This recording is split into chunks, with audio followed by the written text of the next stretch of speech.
Badai besar hantam AS. 14 tewas. Setidaknya 14 orang tewas, termasuk anak-anak ketika badai besar di Amerika Serikat, AS, membawa 21 angin tornado dan menyapu wilayah selatan dan barat bagian tengah negeri Paman Sam tersebut.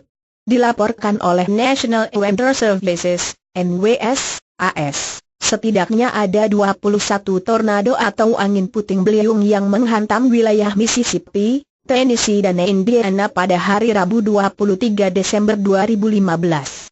Di laporan tersebut juga disampaikan angin puting beliung dengan tingkat besar dan berbahaya melewati wilayah Oxford, Mississippi. Selain korban tewas, dikabarkan angin puting beliung yang menghantam negeri Paman Sam juga menyebabkan setidaknya 40 orang luka dengan 2 orang yang hingga saat ini dinyatakan hilang.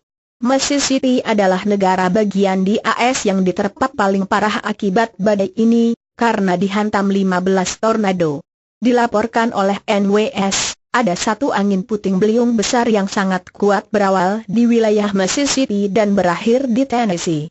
NWS juga mengabarkan bahwa angin puting beliung tersebut bergerak sejauh 241 km.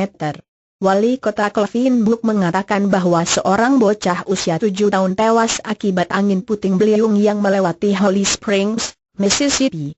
Pelayanan darurat wilayah Oklahoma mengatakan tornado yang menghantam Bellevue, Mississippi merusak 15 rumah dan setidaknya 7 rumah hancur. Tidak hanya angin puting beliung, badai besar yang menghantam AS juga menyebabkan hujan deras yang terus membuat genangan di wilayah Alabama, Illinois, Georgia, Louisiana, North dan South Carolina,